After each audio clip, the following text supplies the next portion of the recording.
right, guys, we hopefully have an interesting one here. I'm kind of thinking this might be bad news, though, for this car owner. This is a 2002 Toyota Solara. Don't see those very much. It's basically a Camry, but it's convertible, actually. And the owner states they were driving on the highway, and then they noticed that the car started to overheat. They thought it was fog at first because it was night, but they noticed that it did seem to be steam coming from the engine. They tried to pull off on the nearest exit that they could, and by the time they did that, they said it was really steaming. It was clearly overheating very bad. And they get to the red light just before a parking lot that they can safely park and assess their situation. And the car started to stumble and act rough all of a sudden, and then it just died. They started the car up, and it did start again, and they were able to limp it into the parking lot, and they gave me a call. And they are quite a ways away from where I live.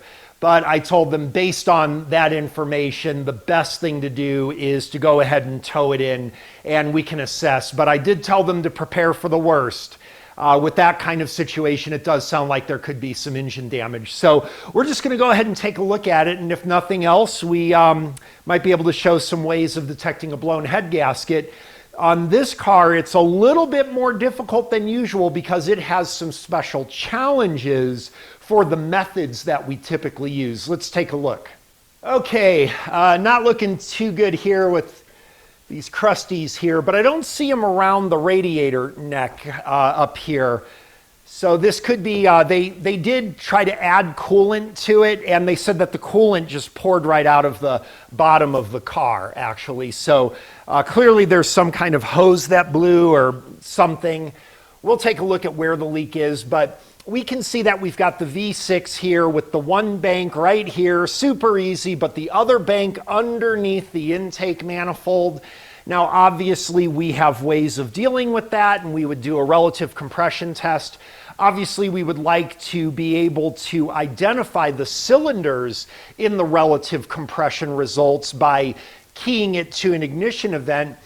But I already looked up ahead of time, and on this car, it turns out the fuel injectors and the ignition coils are on the same circuit. So therefore, we cannot disable only fuel or only spark so that we can get a reference signal for our relative compression test. So that's a little frustrating. I did crank it, of course, and I can tell you I'm not happy with what I hear, and I don't expect this is going to go well. Let's go ahead and take a listen to the compression as I crank it. Oh, that was another thing. The car doesn't have a clear flood mode either. So for that reason, we're going to pull the ignition fuse, but of course that disables fuel and spark, which is a little undesirable for what we want to do. All right, let me set up the microphone on here. You guys take a listen to this.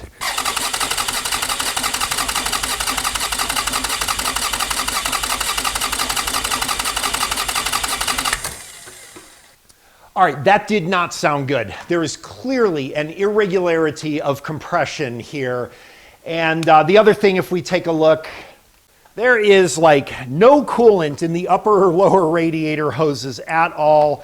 This vehicle is completely dry of coolant. I'm just going to take a look real quick here. And it's totally dry. Oh, well, duh, right there. Okay, if we look right there under the water pump, there is a mass of coolant there. I'm going to look under the vehicle. Yep, you can see drips of coolant right on the frame of the vehicle there. This is a water pump. All right, well, this is not adding up very well for this customer at all. It is pretty clear that there is probably a blown head gasket here. The only salvation that they have, I think, is that if you listen to the compression, it didn't sound like just a dead out blank compression in a cylinder, or you know, it could be that we have a timing issue here, as the water pump may have seized or something like that, or broken or failed or whatever. But we're going to go ahead and do the relative compression test just to take a look at this. This car, by the way, has over 300,000 miles. So yeah, you would easily say 300,000 mile car, you ran dry of coolant, it overheated, and we hear a compression problem. This is a write-off. You've got a blown head gasket, you're done. Not quite sure based on that compression sound that I'm ready to do that yet. Let's give it a little bit of hope here. So I'm going to set up relative compression and let's take a look. All right, let's try running around 200 amps on this to start. And let's see what we get.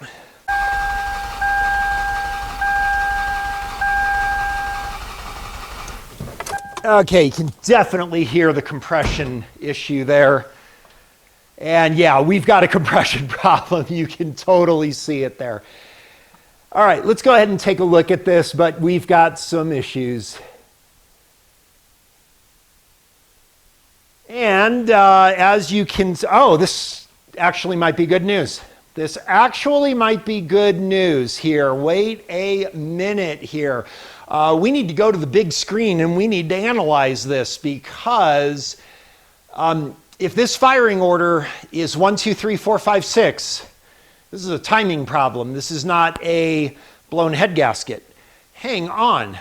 All right, so if we look here, we can see our alternating compressions. The thing I like is that the lower compressions are not bottomed out. They're totally within a range that's consistent here. And that's telling me that we've got the same low compression on one bank, the same high compression pretty much on the opposite bank. I believe we're going to find a jump timing belt here if the firing order alternates banks. So let's take a quick look here.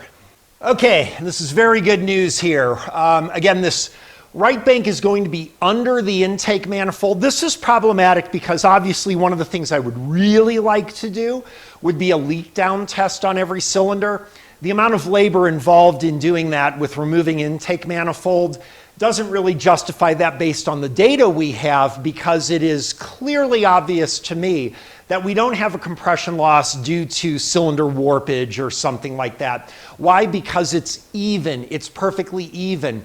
The thing that would create an even loss of compression like that would be the jump timing chain, because all cylinders are a little bit late on that bank in their building compression, right? So if we look here, this is the key. The firing order is 1, 2, 3, 4, 5, 6 with the bank numbering 1, 3, 5, 2, 4, 6. Firing order 1, 2, 3, 4, 5, 6. Every other bank fires like that, giving us this pattern, whatever it is, whether this is cylinder number 1 or this is cylinder number 3. If it's 1, 2, 3, 4, 5, 6, if it's 3, 4, 5, 6, 1, 2, it doesn't matter. This car's got a timing problem. Let's take a look here. I'm going to zoom in a little bit closer here. We're going to pull some markers right there and right there.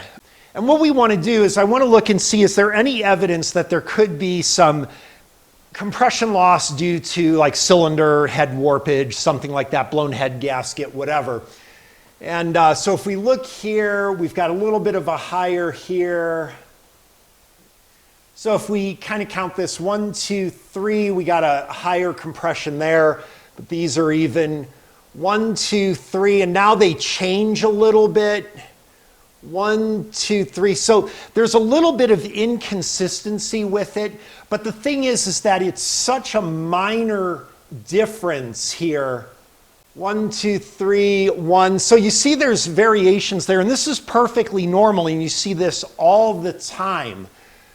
What we may want to do, we may want to actually get an actual compression reading on a cylinder. Now again, remember this engine has 300,000 miles on it, so I'm not expecting very high compression here. 1, 2, 3. Yeah, I am fine with this bank. Let's look down here. So with the one bank with the higher compression, we don't know if it's the right or left bank because we couldn't key it.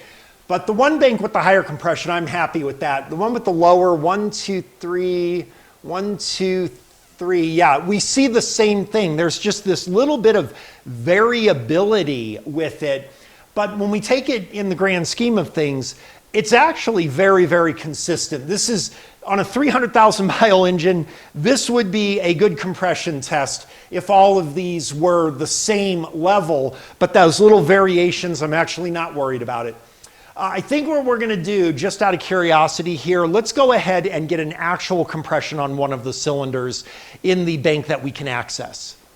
All right, we're just going to go to number 6 here and get an actual reading now. Some of you guys who are sharper there are going to be asking, well, why am I not just running a radiator pressure test with pressure transducer to easily see if there is a blown head gasket here? And the reason is because of this. Let me show you. So the owner showed me of what happens the instant that they pour coolant into the vehicle. It just pours right out like that. Because of that, I don't really trust the test. If it does show some compression in the cooling system, well, yeah, by all means, then I'm going to say there's a blown head gasket. The trouble is, if it doesn't show that there's compression in there, is that because that the integrity is fine, or is it because that leak is so big that we can't detect the pressure build up accurately, because it's not going to build up pressure, right? So that's kind of where my concern is. The other thing is, I'm not sure with that bad of a leak, I can keep the system topped up with coolant enough to even really get an accurate test on that. So I just don't trust it. What I do trust is that I don't suspect that there's an issue, and I'm willing to take the risk on that. This car belongs to a young couple. They just had a baby not long ago. They are saving up for another car, but obviously this would put a big dent into their situation.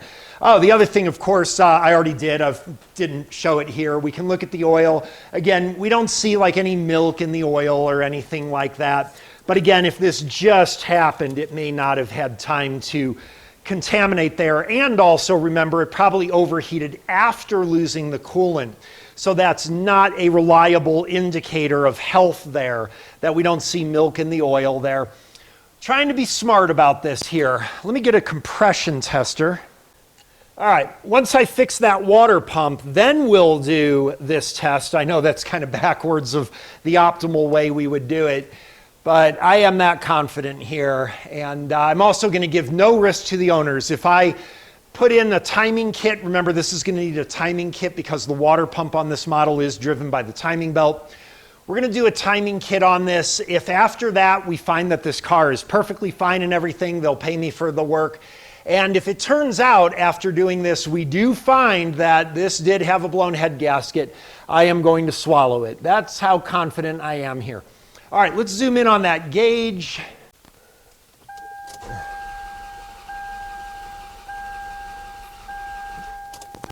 Okay, so we've got a compression of 120. Minimum compression on this engine I just looked up is 145. The only thing is, we do not know if this bank that it's on here, bank 2, is the bank with the lower compression. We also can't create an ignition event in order to number our cylinders and know what cylinder is what. So what can we do here in order to identify if we are good to proceed? Because obviously if this is our good bank, well, it's probably not a good idea we go through the expense of fixing this car.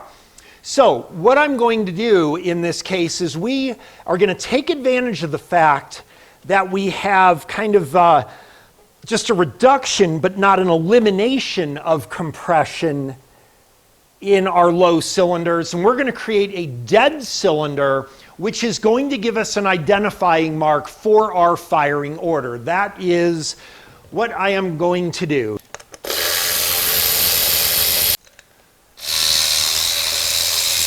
All right.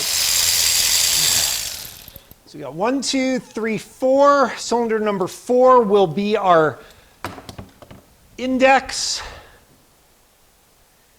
And now we can go ahead and set up our scope here.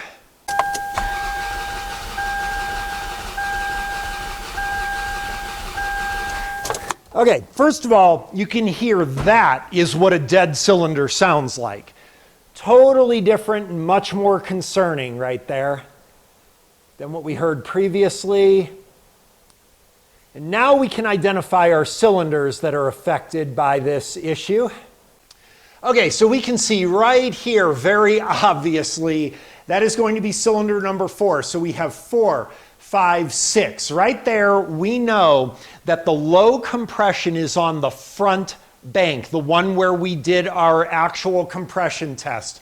That is very good news because now we can build a proportion to determine our pressures here. Okay, so again, let's look at this. 4, 5, 6, 1, 2. So we can start here. This is cylinder number 1, 2, 3, of course, 4, 5, 6. Let's get a proportion here. All right, let's get our highest amperage here. And we're going to compare that actually with probably the lowest here to get kind of a worst case scenario. Okay, so we've got on the lower bank, we can call it 20. On the upper bank, we can call it, I covered my decimal there, 34.38. We can call it 34. Okay, so what this means is that the bank that we're measuring from has 30% less compression than the other bank. We're assuming the other bank has proper timing. It's possible it also jumped a tooth and it's a little bit lower compression and the bank in front jumped 2 teeth or something like that. It's possible, I don't think so. But the bottom line is, given our compression value of 120, that's going to put us at easily like 160 compression on the bank, if on all banks, 160 compression on every cylinder if we time the car properly. And that is going to put us within a spec that it's reasonable to fix the car, for sure. We could calculate it out exactly and be a little more specific, but given the age of the car and, you know, like $500 for a timing kit, I don't think that it is a bad idea for us to proceed based on this data. So we're going to go ahead and get the timing cover off. We are going to see this will be a timing problem. I will fix everything up and then we will take measurements again afterwards and we're going to see this car will be fixed. The point of this is to be thorough and not just be dismissive over the overwhelming evidence. Yeah, obviously, the car's got a blown head gasket. It ran out of coolant. It overheated. It died when it overheated. And it's got a compression. Sounds funny. Yeah, I totally get it, but the evidence is showing this car is fixable and we're going to do it. All right, let me get to it. All right, one timing component kit here. So we're going to see if I lose a lot of money because the owner won't have to pay for this repair if they turn out to have severe engine damage from the overheat, which they do not. Now, while I was driving up to O'Reilly's to get that timing component kit, I was thinking there was no check engine light on this car, but we didn't even check for pending codes or something. It would be kind of neat to see if we've got a pending code for a timing problem, like a cam crank correlation error or something. So let me just pop the scan tool on. Let's take a look real quick. All right, I've explained the situation to the owner here. He is very, very hopeful and excited. We do not want to let him down. So let's see if we can get any evidence here that's going to help just be confirmatory. I really don't care what this says. The other thing too is I did disconnect that EFI fuse. I'm afraid that may have caused us to lose our codes anyway if there were any pending codes. Let's go to OBD and let's just check for codes, but I may have screwed this up anyway. All right, there was not a check engine light on, but also I know for a cam crank correlation, sometimes it can take a while on these older cars to show that. No fault codes. All right, it doesn't matter. It doesn't change anything. I was just curious. We're going to go ahead and get this timing belt and water pump installed, and then we're going to come back. All right, guys, let's revel in our diagnostic ability that was able to make this call without us even having to remove the timing cover. But if we look right here, this water pump is broken right there. You can see that that's causing a lack of tension on the timing belt. Look down here, actually. This is interesting. Because the water pump pulley is now at a downward angle, it's kind of pushing the timing belt towards the cover. And if we look down here, we can see that the timing belt has been absolutely chewed up. There's actually a little broken part of the timing belt. If we look right here, we've got a strip of the timing belt that actually just broke right off. All right, let's look at our timing marks.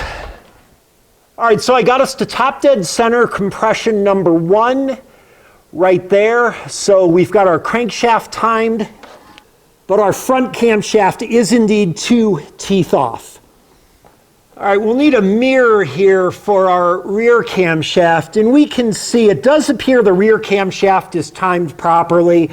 I'm not exactly sure I got the correct parallax on that, but it doesn't matter. Our timing is off.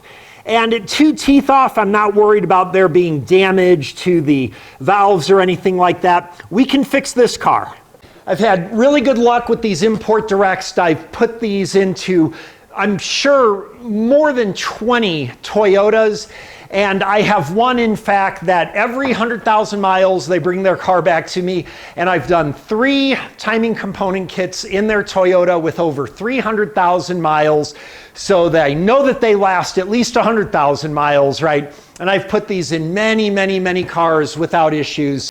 But the most important thing is that the timing component kit here comes with every single thing that touches that timing belt, including the water pump, so we don't have to worry about a failure of a component causing a catastrophe like this. You have to replace all the components, not just the belt, and that is exactly what we're going to do.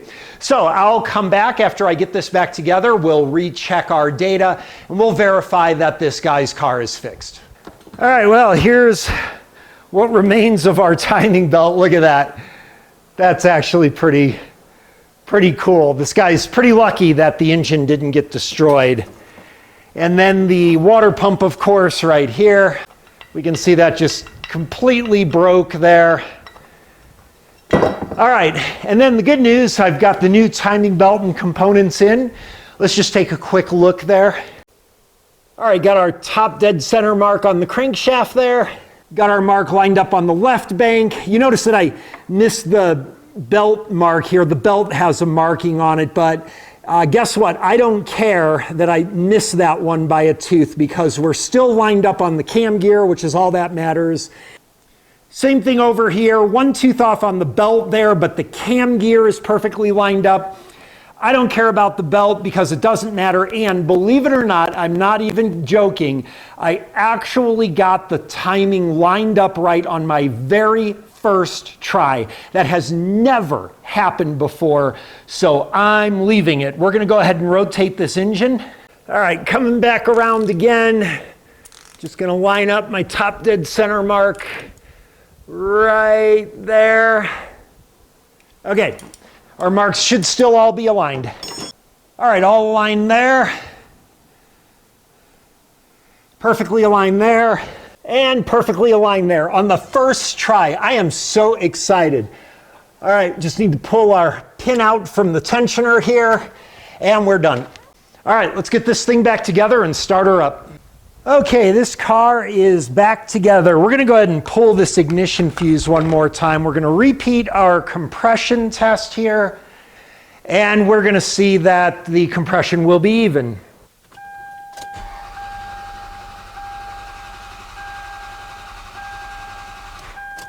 Okay, and also if you listen very carefully, there is no compression problem with this engine anymore. All right, let's go back here. Okay, if we look, we do have one cylinder that is higher compression than the others for whatever reason. Not really too worried about it on a car with this many miles. If we look right here, this guy right here, 1, 2, 3, 4, 5, 6, 1, 2, 3, 4, 5, 6, 1, 2, 3. So it's repeatable. So we do have some variability here. The good news though is that all our other guys are running pretty much consistent there. So I am not worried about this. Again, on a car with 300,000 miles, I am not expecting perfect compression. What I am expecting though is that we are not going to have a compromise to the cooling system here, because if we do, then I just wasted a lot of time and money. But we don't. So what we're going to do to test that is we're going to come over here to our radiator neck, or at least our radiator cap. It's not really at the radiator neck there. Let's see, I'm going to have to clamp this overflow hose right there. Get that on there nice and solid. All right, we're going to go to our super sensitive transducer right here. Any pulses of combustion that are entering that cooling system, this will detect it. Okay, we're going to look at our screen here. I'm just going to barely squeeze the radiator hose, and you can see we absolutely can get readings on there. So what we're going to do is crank this thing.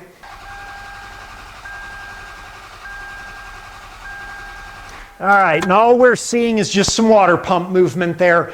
We're not getting an increase at all. The other thing we can do, I'm going to go ahead and plug in our fuse. You can see just putting the fuse in and getting the fuse box in place, we shake the car enough that we detect readings there. This is crazy sensitive. All right, let's run this engine. Starts up, runs perfect. And we can see that we're not getting a stepwise increase here. Okay, that is it. This car is fixed. All right, guys, the car is still alive. The owner is going to be extremely happy. And I am extremely tired. That is a long day today. So we want to remind you, we've got Schrodinger's box quantum mechanics, where we will teach you actually how to do this and many more things in step-by-step easy tutorials. Make an expert out of anyone off the street. Don't forget Schrodinger's Toolbox, our new tool review channel. You're missing a good time if you aren't checking that out. We'll put links in the description here. And then also, finally, don't forget you can get Schrodinger's box merch in time for Christmas. All right, guys, I hope you enjoyed this one. I love these. Come in on a tow truck, leave with the owner smiling. That's the way to do it. All right, we'll see you next time.